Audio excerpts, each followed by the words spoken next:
Comment envisagez-vous le règlement? Je demanderai 3 mois d'avance. Ah, je dois me rendre à ma banque. Comment souhaitez-vous être payé? Des espèces, monsieur Damien. Uniquement des espèces. Je m'y attendais. Que vous est-il arrivé? Ah, un accident de voiture avec mon jeune frère. Il est mort, hélas, et moi, juste défiguré. Je me dis au fond qu'il a eu bien de la chance. Non. Mais je suis persuadée que c'est vous qui avez de la veine de faire encore partie des vivants. Il n'en reste pas moins que cette vilaine cicatrice vous donne un charme indéniable. Allez, je vous remercie pour ce compliment. Je vous connais depuis très peu, mais je suis persuadé que vous êtes une femme tout à fait charmante lorsque vous avez de la peine. Non mais, je ressens comme une allusion.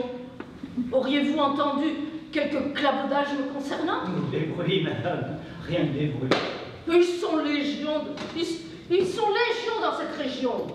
Vous savez, je suis née ici à Gordes. J'ai toujours tout fait pour améliorer la condition de ses habitants. J'ai même ouvert une bibliothèque et apporté un peu de sang neuf à certaines lois en vigueur, alors vous comprendrez que j'ai mes détracteurs. C'est amusant de voir que l'esprit créateur peut susciter autant de jalousie.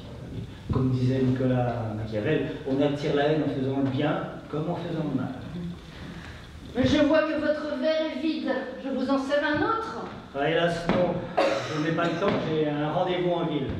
Et puis, il faut que je trouve à me restaurer demain soir, car l'hôtel où je loge n'assure pas le service le dimanche. Oh, bien évidemment, je pourrais me rendre à Gordes. Il me vient une idée. Venez dîner demain. Oh, avec grand plaisir. Vous savez, ce sera fort simple.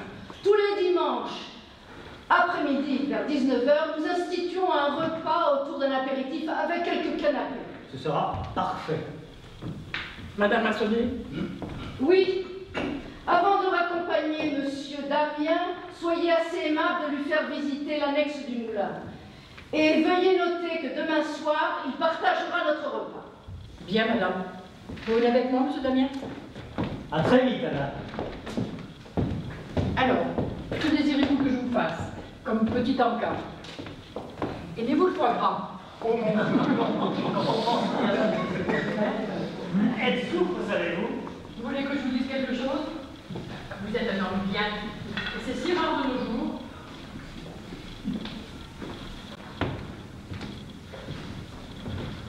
Alors, que comptez-vous faire avec monsieur Damien? Je le trouve plutôt charmant. Non, mais tu plaisantes. Hein? Imperméable froissé, chemise toute mal repassée, chaussures bas de gamme. Ne t'avise pas de jeter ton dévolu sur lui.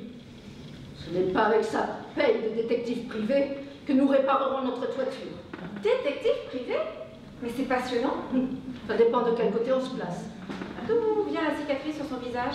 D'un accident de voiture. Est-il sur une enquête? Bah forcément. Qui nous concerne peu ou prou? Moi, je ne suis pas dans le secret des dieux, mais je vais tâcher de lui secouer les puces à ce fouille-merde. Je préfère le garder à vue, des fois qu'il se met à poser trop de questions. Nous avons toutes un secret inavoué. Un secret n'est qu'un feu sous la selle. Il suffit d'un souffle pour qu'il jaillisse et aille répandre partout sa lumière dangereuse et brûlante.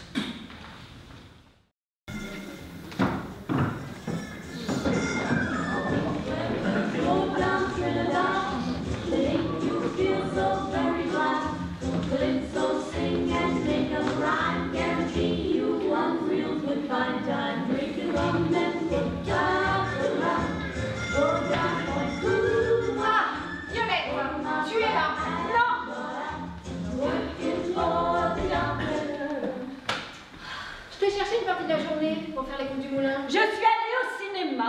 Je croyais que tu détestais le cinéma. Qu'est-ce que tu avais quoi? Un film d'Alfred Hitchcock. Le crime était presque parfait. Raconte. Alors c'est l'histoire d'un homme qui souffre soupçonne sa femme d'avoir eu une liaison avec un auteur de romans policiers. Oh, alors, il échafaude un plan diabolique pour la supprimer. Tout en se forgeant un alibi inattaquable. Et j'imagine qu'il s'en tire. Oh, tu sais, dans toutes les mécaniques bien huilées, un grain de sable peut toujours se glisser. Tu aurais pu me proposer d'aimer avec toi. Mais je n'étais pas seule. Heureuse pour toi. Oh non, c'est pas du tout ce que tu crois. Pourquoi tant de mystère? Qui t'accompagnait donc? Je le connais. Ce n'est pas il, mais elle. Elle?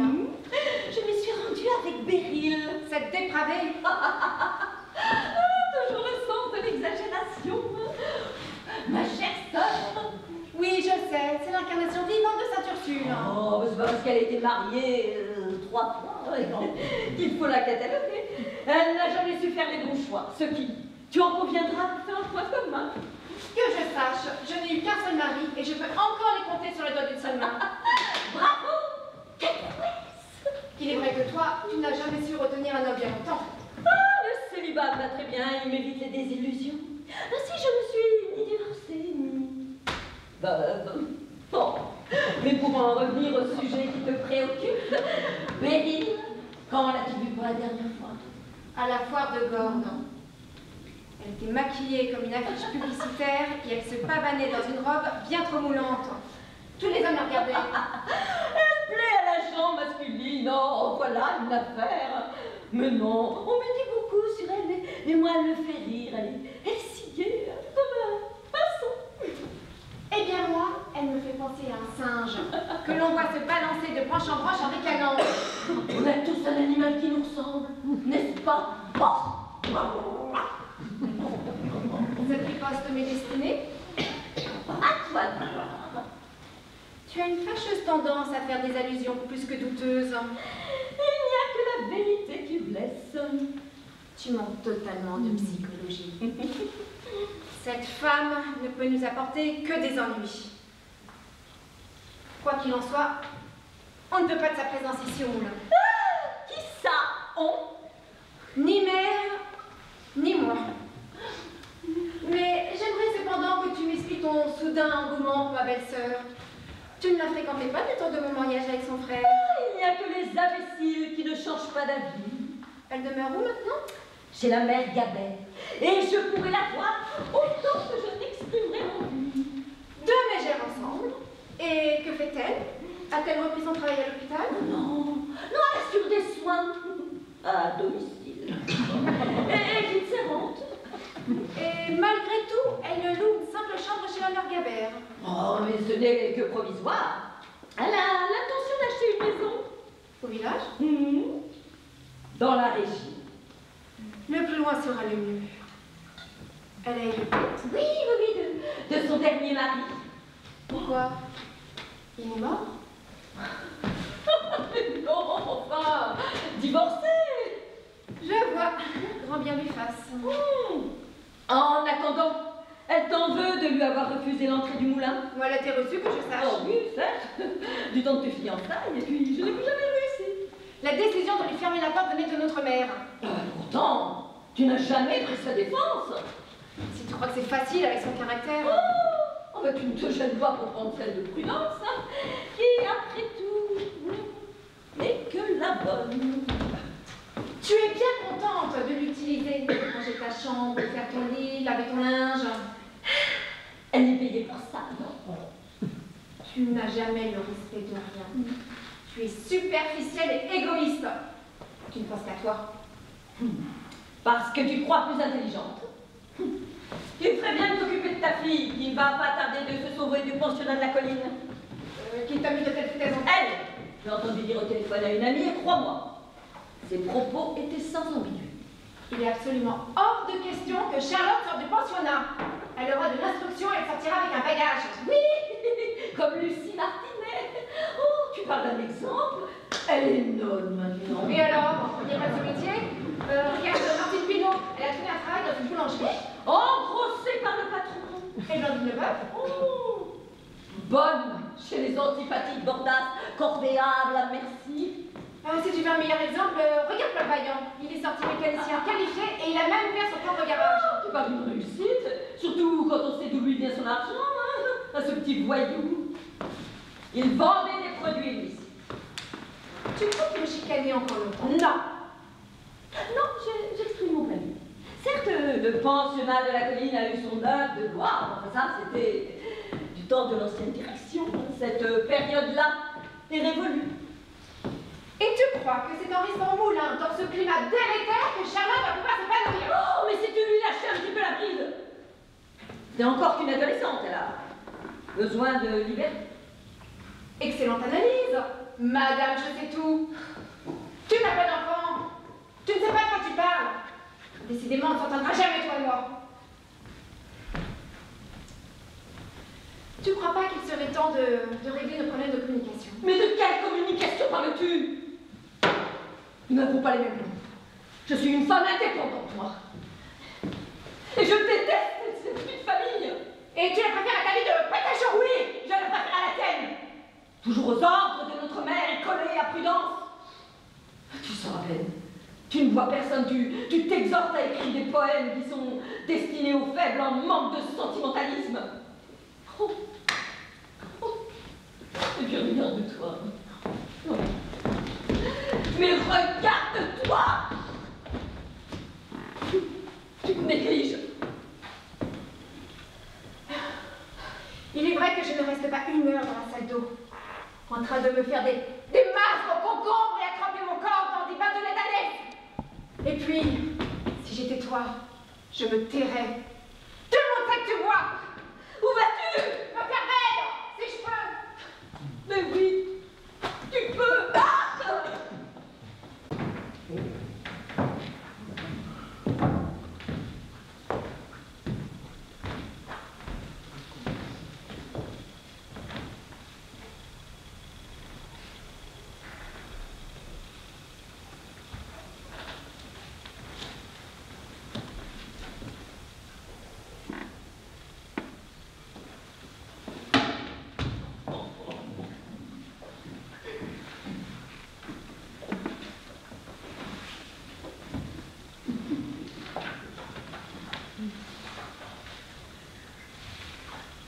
Monsieur?